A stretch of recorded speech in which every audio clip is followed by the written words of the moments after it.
Corel Draw जब खोलते हैं तो आपको वो इस तरह से दिखाई देता है। इसे कैसे शुरू किया जाता है उसके लिए आप देखें कि स्टार्ट पे क्लिक करेंगे, स्टार्ट पे ऑल प्रोग्राम्स, और ऑल प्रोग्राम्स में Corel Draw graphic suit X5, और यहाँ पे ये कोरल ड्रा X5 पे क्लिक करेंगे तो ये आपका प्रोग्राम रन कर जाएगा। अगर आप चाहते हैं कि आपका ये प्रोग्राम डेस्कटॉप पे आइकॉन बन के आ जाए यहाँ पे, तो आप इस पे माउस का थर्ड बटन, यानी कि एक बटन होता है आपका लेफ्ट में, एक होता है राइट में, तो राइट बटन पे इस पे आके क्लिक करें, लिस्ट आएगी। इस लिस्ट में सेंड टू पे क्लिक करेंगे और सेंड टू पे डेस्कटॉप क्रिएट शॉर्टकट पे क्लिक करेंगे तो आपका एक शॉर्टकट यहाँ पे बन जाएगा।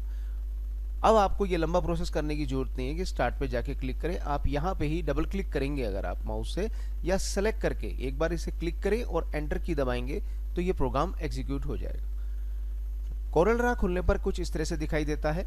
ये वेलकम स्क्रीन है जो आती है, जिसमें new blank, new from template, कुछ रेडीमेड कोरल ड्रा आपको टेम्पलेट देता है, उसका इस्तेमाल कर सकते हैं। न्यू ब्लैंक यानी बिल्कुल ब्लैंक नया खोलने के लिए, और ये आपके जो आपने पहले कोई प्रोग्राम खोले हुए हैं या कोई फाइल खोली हुई है तो उनकी ये लिस्ट देता है। ओपन अदर्स यानी इनके अलावा कोई और फाइल खोलना चाहते हो तो आप यहाँ से सेलेक्ट करके खोल सकते हैं। आप ये चाहते हैं कि ये स्क्रीन आपके सामने बार बार ना आए तो आप यहाँ पे क्लिक कर सकते हैं always show the welcome screen launch पे। अब अगली बार जब आप इसे कोरल ड्रा को लॉन्च करेंगे तो ये स्क्रीन नहीं आएगी, तो हम इसे ऑफ कर देते हैं। अब यहाँ पे जब कोरल ड्रा खुलता है तो हमें समझना होगा कि कौन सी चीज़ कहाँ पे होती है, क्योंकि जब कभी हम काम करेंगे तो उसको स्पीड अप करने के लिए ये जानना बहुत ज़रूरी है कि कौन सी चीज़ कहाँ पड़ी है। अब हम एक नया डॉक्यूमेंट खोलेंगे, उसके लिए फाइल में जाएंगे और फाइल में न्यू करेंगे या कंट्रोल एन, कीबोर्ड से कंट्रोल एन भी कर सकते हैं। अभी हम न्यू करेंगे। न्यू करने पर आप देखेंगे कि क्रिएट ए न्यू डॉक्यूमेंट का डायलॉग बॉक्स आता है। इसमें हमें ये बताना है कि हमें किस तरह से डॉक्यूमेंट चाहिए, तो यहाँ पे हम उस डॉक्यूमेंट का नाम डाल सकते हैं। प्रीसेट डेस्टिनेशन, अगर हमें वेब के लिए डिजाइनिंग करनी है तो वेब ले सकते हैं, आरजीबी में करना है तो आरजीबी ले सकते हैं। अदरवाइज हम कोरल डिफॉल्ट लेंगे जो कि ये CMYK में डॉक्यूमेंट बनाता है। यहाँ पे साइज है, जो डॉक्यूमेंट हम बनाने जा रहे हैं उसका क्या साइज होगा। हम चाहें तो अपना साइज बदल भी सकते हैं, कोई भी साइज डाल सकते हैं आप। ये मेजरमेंट है, आप इंचेस में चाहते हैं इंचेस में, मिलीमीटर में चाहते हैं मिलीमीटर में, जो भी आप यहाँ सेटिंग करेंगे वही डॉक्यूमेंट में आपको यहाँ पे आएगा। अब ये है ओरिएंटेशन, जो डॉक्यूमेंट आप ला रहे हैं वो डॉक्यूमेंट कैसे होगा, पोर्ट्रेट वे में होगा यानी खड़े रूप में होगा, या लैंडस्केप रूप में होगा यानी लेटे रूप में होगा। जैसे कि हमने लैंडस्केप कर दिया। प्राइमरी कलर मोड CMYK लीजिए या RGB, प्रिंटिंग के लिए क्योंकि CMYK ही चलता है इसलिए CMYK रखेंगे। रेंडरिंग रेजोल्यूशन 300, डिफॉल्ट ये 300 ही देता है और हम भी इसे 300 ही रहने देंगे। प्रीव्यू मोड, प्रीव्यू मोड की जो स्क्रीन हमें दिखाई देगी वो किस रूप में दिखाई देगी, किस क्वालिटी की दिखाई देगी। सबसे बेस्ट एनहेंस होती है और ये भी हमें एनहेंस ही दे रहा है, बाकी की जानकारी हम आगे लेते रहेंगे। कलर सेटिंग, कलर प्रोफाइल, जो कि हम आगे सीखेंगे प्रीप्रेस में कि कलर प्रोफाइल का क्या मतलब होता है। अभी इसमें RGB आ रहा है, ये चलेगा, या फिर हम यहाँ पे एडोब RGB भी ले सकते हैं जो कि फोटोशॉप में यूज होती है और ज़्यादातर उसका इस्तेमाल होता है। अगर हम चाहते हैं ये डायलॉग बॉक्स हमारे पास बार बार ना आए तो हम इसको ऑन कर देंगे, लेकिन हमें चाहिए इसलिए हम इसे ऑन नहीं करेंगे। यहाँ पे लिखा है do not show this dialog again, यानी कि अगली बार जब हम न्यू करें तो हमें ये डायलॉग बॉक्स नहीं चाहिए, पर हमें चाहिए इसलिए हम इसको ऑन नहीं करेंगे और ओके कर देंगे। अब हम जानेंगे कि कोरल ड्रा में किस आइटम को क्या कहा जाता है। जैसे कि ये मेन्यू बार है, इस पे जिस पे भी किसी पे क्लिक करेंगे तो एक लिस्ट सी खुलेगी, हर लिस्ट में एक प्रोग्रामों की श्रृंखला है। जिस काम की हमें जरूरत होगी उस हिसाब से हम मेन्यू पे जाएंगे। जैसे टेक्स्ट के लिए हम टेक्स्ट मेन्यू पे जाएंगे, अरेंजमेंट के लिए यानी किसी ऑब्जेक्ट को हमें अरेंज करना है, ऑर्डर करना है तो हम यहाँ जाएंगे। व्यू, स्क्रीन का व्यू देखना है तो हम इस व्यू मेन्यू पे जाएंगे। ये जो है इसे बार कहा जाता है, ये स्टैंडर्ड बार है और ये हमारा प्रॉपर्टी बार है। प्रॉपर्टी बार में जो भी कोई ऑब्जेक्ट सेलेक्ट होगा उसकी सूचना हमें यहाँ मिलती रहेगी। ये टूल बॉक्स है, इसमें हमारे विभिन्न टूल पड़े हैं। जिन टूल्स के नीचे ये छोटे छोटे त्रिकोण से बने हुए हैं, इसका मतलब इन टूल्स के अंदर और भी छुपे हुए टूल्स हैं। तो उसको कैसे लिया जाता है, आप जिस टूल पे भी ये त्रिकोण से बने हुए हैं आप उस पर क्लिक कीजिए और बटन को थोड़ी देर दबाए रखिए, तो लिस्ट खुल जाएगी। फिर जो टूल लेना है उस पर आप क्लिक करके उसे ले सकते हैं। किसी और टूल को लेने के लिए भी यही तरीका है, बस आप टूल पे जाइए और क्लिक कर दीजिए। दबा हुआ बटन ये बताता है कि आपने ये टूल ले लिया है। अब ये टूल्स हैं, यहाँ पे इसको स्टेटस बार बोला जाता है। जो भी कोई ऑब्जेक्ट आप सेलेक्ट करेंगे, जैसे कि मैंने ये सेलेक्ट किया तो उसकी सूचना यहाँ पे आएगी। ये फिल के बारे में सूचना है कि क्या फिल है और उसमें सियान, मैजेंटा, येलो कितना है। और ये आउटलाइन के बारे में है। इसको सेलेक्ट किया तो ये देखिए यहाँ पे इसमें फिल फाउंटेन है और आउटलाइन इसकी आप देखें 1 पॉइंट की है और ब्लैक कलर ही सिर्फ आउटलाइन में दिया गया। तो ये स्टेटस बार है। इस स्टेटस बार को अगर कभी डबल क्लिक करेंगे तो ये ऊपर चला जाएगा, फिर डबल क्लिक करेंगे तो ये नीचे, इस तरह से ये ऊपर नीचे हो सकता है। ये हमारा कलर पैलेट है। कलर पैलेट आप चाहें तो निकाल भी सकते हैं। आप ये जितने भी डॉटेड लाइनें पड़ी हुई हैं, जहां भी पड़ी हुई हैं, यहाँ पे भी, यहाँ पे भी, यहाँ पे भी और इवन टूल पे भी, आप इनको बाहर निकालना चाहें अपने हिसाब से, सुविधा अनुसार कहीं भी रखना चाहें आप ऐसा भी कर सकते हैं। अगर आप इसे वापस अपनी जगह पे पहुंचाना चाहते हैं तो बस इसी प्रॉपर्टी बार की इस नीली पट्टी पे डबल क्लिक कर दीजिए, ये अपनी जगह पे वापस पहुंच जाएगा। ऐसे ही इसके साथ है कलर पैलेट। यहाँ पे इस त्रिकोण पे क्लिक करेंगे तो कलर पैलेट के बारे में और जानकारी हमें मिलेगी, ज़्यादा बेहतरीन जानकारी। जैसे कि रोज़ हैं, आप रोज़ 1, 2 या 3 देख सकते हैं। अगर आप एक रो करेंगे तो आपको ये स्पेस बढ़ जाएगा यहाँ पे, लेकिन कलर डालने के लिए आपको यहाँ पे क्लिक करके वो टेम्परेरी आपको मिलेगा। जैसे ही वो कलर ले लेंगे आप तो ये वापस सिंगल रो बन जाएगा। पर अगर आप चाहते हैं आप 3 रोज़ ही आपको मिले तो रोज़ में जाके आप 3 रोज़ कर सकते हैं। इन सभी की डिस्क्रिप्टिव जानकारी आपको आगे मिलती रहेगी। तो अभी हम जो जान रहे थे वो ये जान रहे थे कि कौन सी चीज़ कहाँ पड़ी है और उसे क्या कहते हैं। तो ये हमारा रूलर है और ये रूलर हमारे को लेफ़्ट टू राइट और अप एंड डाउन दोनों तरफ से मिलता है। जैसे कि इसको बोलते हैं आप हॉरिजॉन्टल और इसको बोलते हैं वर्टिकल। इनकी सेटिंग कैसे की जाएगी ये भी आपको समय समय बताते रहेंगे। अभी हम जान रहे हैं कि कौन सी चीज़ कहाँ पड़ी है और उसे क्या कहते हैं। तो हमने देखा menu bar, standard bar, property bar, toolbox, ruler और ये हमारे कलर पैलेट और ये हमारा स्टेटस बार। ये सब चीज़ें हैं हमारे पास। ये चीज़ें कैसे दिखती हैं, यानी शो कैसे होती हैं और हाइड कैसे होती हैं, ये हम जानेंगे। जहाँ पर भी ये बार हैं और उन बार का ये जो प्लेन एरिया है, जैसे इसका यहाँ पे, इसका यहाँ पे, इवन टूल बॉक्स में भी यहाँ पे है, इस पे माउस का थर्ड बटन। चलिए पहले आपको बता देते हैं कि माउस को कैसे क्लिक करते हैं।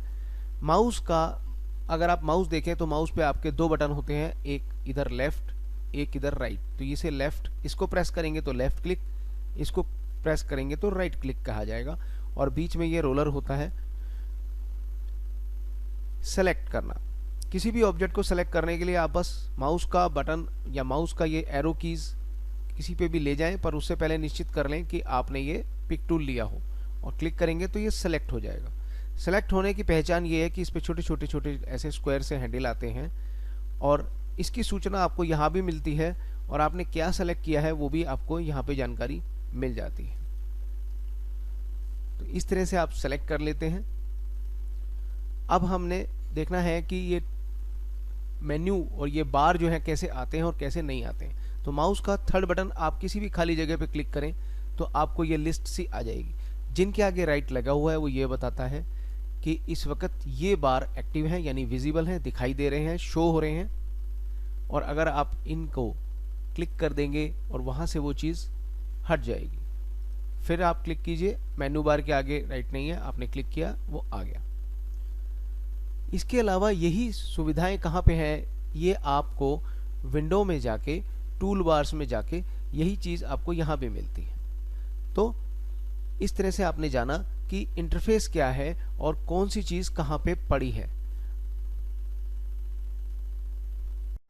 आप सीखेंगे रेक्टेंगल और सर्किल बनाना। उसके लिए हम रेक्टेंगल टूल लेंगे, क्लिक करेंगे, ये सेलेक्ट हो गया। अब हम माउस का बटन दबाए दबाए यानी ड्रैग करते हुए नीचे की तरफ चलेंगे तो ये आप देखेंगे हमारा रेक्टेंगल बन गया। इसी तरह से सर्किल टूल सेलेक्ट करेंगे और सर्किल टूल में भी ऐसी ड्रैग करके हम इसे बना सकते हैं। इसे कैसे भी बना सकते हैं, ऊपर से नीचे, नीचे से ऊपर, दाएं से बाएं, बाएं से दाएं, मतलब जैसा चाहें आप। ये लिमिटेशन मत लगाएं कि मुझे ऐसे ही बनाना है। उसके बाद जो ऑब्जेक्ट सेलेक्ट हो उसमें आप फिल कलर कर सकते हैं। फिल के लिए आप माउस का लेफ्ट बटन क्लिक करेंगे और आउटलाइन इसमें अगर डालनी है तो आउटलाइन कलर के लिए आप राइट बटन क्लिक करेंगे तो इसकी आउटलाइन आ जाएगी। आउटलाइन को मोटा या पतला करने के लिए आप यहाँ पे क्लिक कीजिएगा। एमएम में है, आप 2, 2.5 जो भी चाहते हैं मोटाई दे सकते हैं। अगर आप इसकी मोटाई को और कलर को एक साथ बदलना चाहते हैं तो ये ऑप्शन यहाँ पे है।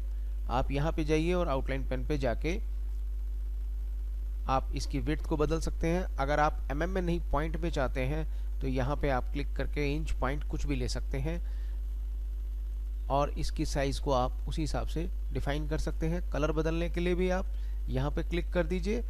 इसके अलावा आप चाहते हैं डॉटेड लाइन, कुछ अलग डिज़ाइन की लाइन, तो यहाँ से ले सकते हैं, ओके कर दीजिए। तो आपको ये सब सुविधाएं यहाँ से मिलती हैं। रेक्टेंगल के लिए आप पहले पिक टूल सेलेक्ट करेंगे। पिक टूल के बाद आप इस पे रेक्टेंगल के आउटर एरिया पे यानी आउटलाइन पे कहीं भी क्लिक करके इसे सेलेक्ट करेंगे और इसमें जो भी कलर चाहते हैं आप वो फिल कर सकते हैं। जैसे येलो हमने फिल करना है ये वाला, तो आप माउस का लेफ्ट बटन क्लिक करेंगे फिल के लिए और आउटलाइन के लिए आप करेंगे राइट बटन क्लिक, तो आउटलाइन आपको मिल गई। इसकी भी प्रॉपर्टी बदलने के लिए, विड्थ बदलने के लिए आप यहाँ पे क्लिक करके डिज़ाइन बदलना चाहें तो यहाँ पे क्लिक करके आप ये कर सकते हैं। ये छोटे छोटे पॉइंट्स ये बताते हैं कि इस वक्त आपने इन्हें सेलेक्ट किया हुआ है, यानी इस वक्त आपका ये रेक्टेंगल सेलेक्टेड है। रेक्टेंगल को रिसाइज करने के लिए आप जैसे ही माउस को इन पॉइंट्स पे लेके आते हैं तो ये इसकी शेप चेंज हो जाती है, जिससे आपको ये पता लग जाता है कि आप इस पे कुछ भी कर सकते हैं। रिसाइज करने के लिए आप बटन दबाएं माउस का और प्रेस करे करे ही इसको अगर आप बड़ा करते हैं तो ये एनलार्ज हो जाता है, प्रेस करे ही अगर आप इसे छोटा करते हैं तो ये रिड्यूस हो जाता है। कॉर्नर से ये जब आप रिड्यूस या करते हैं तो इसका मतलब है आप इसे प्रोपोर्शनल छोटा या बड़ा कर रहे हैं। प्रोफेशनली ऐसा ही करना चाहिए। बीच के क्रॉस पे क्लिक करेंगे, बटन दबाए दबाए इसको कहीं भी ले जाएंगे तो ये मूव हो जाएगा।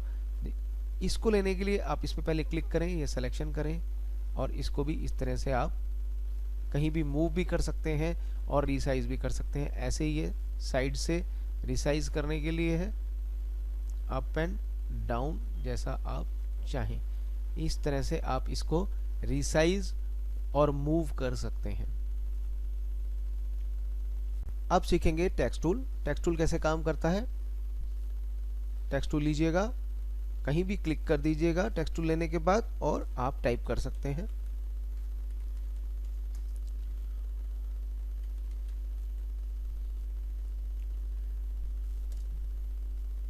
एंटर की से आप नई लाइन बना सकते हैं। तो आप देखेंगे कि ये हमने टाइप कर लिया है और इस वक्त टेक्स्ट टूल सिलेक्टेड है। हमने टाइप किया, 3 लाइनें हमारे पास टाइप्ड है और 2 वर्ड। पहली लाइन में 2 वर्ड हैं, दूसरी लाइन में सिंगल सिंगल वर्ड है। हर वर्ड करैक्टर से बनता है, TYPE, ये 4 करैक्टर हैं। तो अब शेप टूल लेंगे, ये शेप टूल लिया और शेप टूल क्या करता है, ये आप देखेंगे छोटे छोटे इसमें स्क्वायर से बन के आ रहे हैं।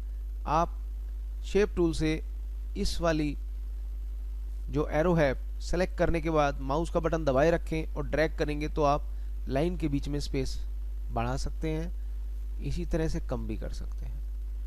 यहाँ पे अगर आप क्लिक करके इसको करेंगे तो आप करैक्टर के बीच में से स्पेस बढ़ा रहे हैं और इसी तरह से कम भी कर सकते हैं। शिफ्ट की दबा के, कीबोर्ड से शिफ्ट की दबाइएगा, फिर अगर आप इसको करेंगे तो अब सिर्फ वर्ड के बीच में, आप देख रहे हैं सिर्फ वर्ड के बीच में स्पेस बढ़ेगा या घटेगा। तो बिना शिफ्ट के आप सिर्फ करेक्टर में स्पेस देते हैं। इस तरह से आप लोगो या कोई और चीज में भी काम कर सकते हैं। आपने जो ये लाइन बनाई, इसको आप चाहते हैं कि बोल्ड या इटैलिक करना चाहते हैं तो टेक्स्ट टूल लीजिएगा। जिस भी एरिया को, यानी जिस भी वर्ड या करेक्टर पे आप काम करना चाहते हैं, माउस का बटन क्लिक कीजिएगा। पहले क्लिक करने के बाद बटन दबाए दबाए इसको ऐसे कवर कर लीजिएगा। अब ये सिलेक्शन हो गया, टाइप सिलेक्शन हो गया है। टाइप को अगर बोल्ड करना है तो ये बी वाला बटन दबा दीजिए या कंट्रोल बी कर दीजिए, ये बोल्ड हो जाएगा।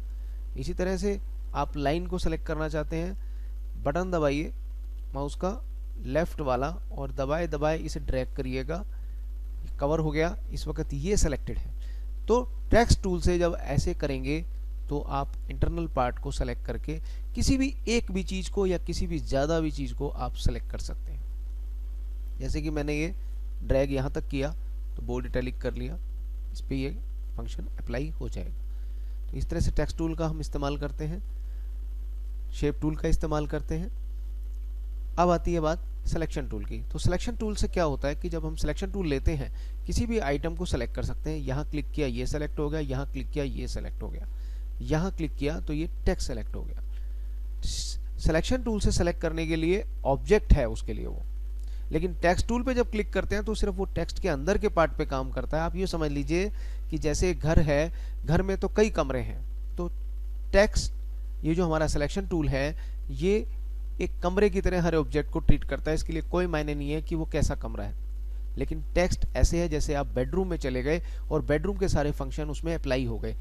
तो इस तरह से आप रिलेट करके चीज़ों को याद भी रख सकते हैं और जब काम करना है उसको कर सकते हैं। जैसे कि हम ये कहते हैं कि हमें इसकी आउटलाइन बदलनी है, तो जाहिर है टेक्स्ट टूल से तो होगा नहीं, हम सिलेक्शन टूल लेंगे या पिक टूल लेंगे और आउटलाइन के लिए इस पे क्लिक करके इसकी आउटलाइन हम टेक्स्ट की चढ़ा सकते हैं। आप देखेंगे इसकी आउटलाइन आ गई। आउटलाइन नन करनी है, वही राइट बटन से हमने इस पे क्लिक किया, सेलेक्ट किया था टेक्स्ट। अब हम चाहते हैं टेक्स्ट का ये टाइप वाला वर्ड जो है बोल्ड कर दिया जाए। देखिए अब टाइप वाला वर्ड बोल्ड करना है, बोल्ड है टेक्स्ट से रिलेट करता हुआ, तो टेक्स्ट टूल लेंगे, जिस भी पार्ट को करना है सेलेक्ट करेंगे और बोल्ड कर देंगे। तो इस तरह से आप समझ गए कि कैसे सिलेक्शन और टेक्स्ट का सिलेक्शन डिफरेंट है और किस तरह से उसे अप्लाई करना है। अब आता है सिलेक्शन टूल से इस्तेमाल करना। सिलेक्शन टूल से हम एक ऑब्जेक्ट को सिलेक्ट करना है, तो ये देखिए सेलेक्ट हो गया। जिस भी ऑब्जेक्ट को सिलेक्ट करना है बस क्लिक कर दीजिए, सेलेक्ट हो जाएगा। छोटे छोटे ये जो स्क्वायर आ रहे हैं ये बताते हैं कि हमने ये चीज़ सेलेक्ट कर ली। इसको रिसाइज कैसे करते हैं, यानी छोटा या बड़ा कैसे करते हैं, उसको समझेंगे। जब भी ये छोटे छोटे पॉइंट आते हैं तो आप इस पे जब माउस लेके आते हैं तो ये हमें इंफॉर्मेशन मिलती है कि यहाँ पे क्या एक्टिविटी कर सकता है ये माउस। ये देखिए यहाँ पे आ गया, दो तरफ एरो बन गए, हमने बटन माउस का दबाए रखा, दबाए दबाए अगर हम इधर चलते हैं तो ये बड़ा होने लगता है और अंदर की तरफ आते हैं तो ये छोटा होने लगता है। इसे प्रोपोर्शनल रीसाइजिंग कहते हैं। प्रोफेशनली हमेशा यही प्रोपोर्शनल रीसाइजिंग का इस्तेमाल करें। ये लेफ्ट टू राइट छोटा बड़ा कर रहा है आप देखिए, लेकिन इससे जो कैरेक्टर है उसकी शेप पे असर पड़ रहा है, वो दब रहे हैं, उनकी फिनिशिंग लुक में डिफरेंस आ रहा है। तो ये यहाँ से भी आप छोटा या बड़ा कर सकते हैं, देयर इज नो लिमिट। आप इधर से कहीं से भी छोटा या बड़ा कर सकते हैं, या यहाँ से भी आप इसको ऐसे इस्तेमाल कर सकते हैं। तो सिलेक्शन टूल से रीसाइजिंग कैसे करते हैं ये आपने सीख लिया। अब आती है बारी कि हम सिलेक्शन, मल्टीपल सिलेक्शन कैसे करें। ये आगे भी बहुत और बेहतरीन ढंग से आपको सिखाया जाएगा, पर अभी टेम्परेरी, यानी कि एक बार छोटा सा काम करने के लिए, कॉमन काम करने के लिए हम कुछ चीज़ों को समझ लें तो हम आगे हम आपको सिखाएंगे विजिटिंग कार्ड कैसे बनाते हैं। तो विजिटिंग कार्ड में आपको इन सब चीज़ों की मदद मिलेगी। तो ये सेलेक्ट किया, शिफ्ट की दबाएंगे अगर कीबोर्ड से, और अब शिफ्ट की दबाए रखेंगे और जिस जिस ऑब्जेक्ट को सेलेक्ट करेंगे वो इसके साथ सेलेक्ट होता जाएगा। इसकी सूचना आपको यहाँ मिलेगी। अब 2 ऑब्जेक्ट सेलेक्ट हो गए, 3 ऑब्जेक्ट सेलेक्ट हो गए। अब जिस ऑब्जेक्ट को, मान लीजिए हमें टेक्स्ट टूल इसमें नहीं चाहिए था, ये टेक्स्ट वाला मैटर नहीं चाहिए था, शिफ्ट की दबी हुई है। अब दोबारा से अगर इस पर क्लिक करेंगे, यानी सेलेक्ट आइटम को हम दोबारा से क्लिक करते हैं और शिफ्ट की दबी रहे तो वो चीज़ छूट जाती है। फिर से क्लिक करेंगे सेलेक्ट हो जाएगी, फिर से क्लिक करेंगे तो छूट भी जाएगी। तो आप समझ गए होंगे कि कैसे सिलेक्शन किया जाता है। आगे चलते हैं मूव करना। हमने ये दो ऑब्जेक्ट सेलेक्ट कर लिए, मार्क्वी से भी सिलेक्ट कर सकते हैं। एक चीज़ और भी है सिलेक्शन मार्क्वी। मार्क्वी का मतलब होता है आप सिलेक्शन टूल से बाहर से किसी ऑब्जेक्ट को घेरे में ले लें, जो भी इस रेक्टेंगल के अंदर आ रहा है वो सब सेलेक्ट हो जाएगा। यानी यहाँ 3 ऑब्जेक्ट सेलेक्ट हो गए। अभी हम फिर से करते हैं। देखिए इस बार आप गौर करें कि जो सर्किल है वो पूरी तरह से सेलेक्ट नहीं हो रहा है, तो इसलिए वो सेलेक्ट नहीं होगा, ऊपर के दोनों ऑब्जेक्ट सेलेक्ट हो जाएंगे। इसी तरह से यहाँ पे हमने इसको किया तो आप देखेंगे अब ऊपर रेक्टेंगल पूरी तरह से सेलेक्ट नहीं हो रहा है, तो इस बार रेक्टेंगल सेलेक्ट नहीं होगा। तो इस तरह से आप सिलेक्शन नीचे से ऊपर से दाएं बाएं कैसे भी कर सकते हैं। मान लीजिए मैंने ये 2 ऑब्जेक्ट सेलेक्ट कर लिए और अब मैं चाह रहा था कि ये नहीं हो, तो आप इसको छोड़ के सीधा इस पर क्लिक कर सकते हैं। या फिर जब ये 2 ऑब्जेक्ट हमने सेलेक्ट कर ही लिए हैं तो शिफ्ट की दबाइए और इस पर दोबारा से क्लिक कर दीजिए, ये छूट जाएगा और सिर्फ ये आपके पास रह जाएगा। इस तरह से मैनिपुलेशन करके हम अपने वर्क को और स्पीड अप कर सकते हैं, बशर्ते कि हम इसकी प्रैक्टिस करें कि ये कैसे होता है। आइए सीखें अब जूम टूल को। जूम टूल किसी भी ऑब्जेक्ट को पास से देखने के लिए होता है, जिससे कि हम बहुत आसानी से काम कर सकते हैं। वो चीज़ों को छोटा या बड़ा नहीं करता है, वो सिर्फ चीज़ों को पास से या दूर से दिखाता भर है। तो जूम टूल का इस्तेमाल करना सीखेंगे। जूम टूल लेंगे। जूम टूल जब लेंगे तो प्रॉपर्टी बार में हमें इसकी सूचना मिलेगी। पहले हम समझते हैं जूम टूल कैसे काम करता है। प्लस के लिए आप F2 की का इस्तेमाल करेंगे और माइनस के लिए F3 का इस्तेमाल करेंगे। जूम टू ऑल ऑब्जेक्ट, जितने भी ऑब्जेक्ट चाहे पूरे पेज पे पड़े हों या पेज से बाहर कहीं पर भी पड़े हों डेस्कटॉप पे, F4 करते ही वो सामने नजर आ जाएंगे। जैसे कि हम F4 करेंगे तो देखिए आप, हमारे पास ये ऑब्जेक्ट यहीं पड़े हुए थे पूरे पेज पे, इसलिए वो सिर्फ पेज ही हमारे सामने आ गया। इसके अलावा zoom to the page, shift F4 इसका कमांड है। इससे क्या होगा कि जो पेज आपने बनाया है सिर्फ वही आपके सामने आएगा, उतना बड़ा आपके सामने स्क्रीन हो जाएगी। जूम टू पेज विड्थ, जितनी आपकी पेज की विड्थ है, जैसे इस वक्त यहाँ से ये है, अगर हम इस पे करें तो जितनी विड्थ है उतना बड़े से बड़ा ये जूम हो जाएगा। और ये हाइट के लिए है, पेज की जितनी हाइट होगी उस हिसाब से ये जूम हो जाएगा। प्रोफेशनली हम F2, F3 और F4 का इस्तेमाल करते हैं। अब मैं आपको इनका थोड़ा सा एग्जांपल सिखाना चाहूँगा कि मान लीजिए कोई ऑब्जेक्ट मैंने यहाँ बना रखा है और एक ऑब्जेक्ट मैंने यहाँ बना दिया, एक ऑब्जेक्ट मैंने यहाँ बना दिया। अब मैं जूम टूल से पेज की विड्थ कर रहा हूँ तो देखिए पेज की विड्थ तो आ गई, लेकिन मेरा सामान कुछ साइड में भी पड़ा है जो मुझे नज़र नहीं आ रहा है। तो हम क्या करते हैं, प्रोफेशनली F4 करते हैं। हमें पता लग जाता है कुछ सामान हमारा चारों तरफ बिखरा हुआ है, उसे हम सेलेक्ट करके डिलीट कर देते हैं और F4 करते हैं। देखिए सारी स्क्रीन मेरे सामने आ गई। तो ये आपको मदद देती है कि कैसे आप स्पीड अप काम कर सकते हैं। अब मान लीजिए आपको इस टेक्स्ट पे जाना है, आपने इस टूल से टेक्स्ट टूल से सेलेक्ट किया, थोड़ा हो सकता है ट्रबल आ जाए, तो पहले आप F2 करिए, इसके क्लोजअप करके इसको पास चले जाइए। अब टूल आपने लिया ही हुआ है, आप सेलेक्ट कर लीजिए, आपका काम आसान हो जाएगा। जो भी आपने करना है काम वो करिए। शेप टूल लीजिए, वापस F4 कर दीजिए। देखिए जबकि F3 क्या करता है, F3 आपको ऐसे स्टेप बाय स्टेप पीछे लेके आता है, लेकिन F4 एक ही बार में जूमिंग कर देता है। और F2 जितना क्लोजअप करना है वहाँ क्लोजअप काम कीजिए, काम करने के बाद फिर F4 कर लीजिए। तो F2 और F4 के कॉम्बिनेशन से आप जूमिंग करके किसी भी ऑब्जेक्ट को आसानी से जो भी काम करना है कर सकते हैं।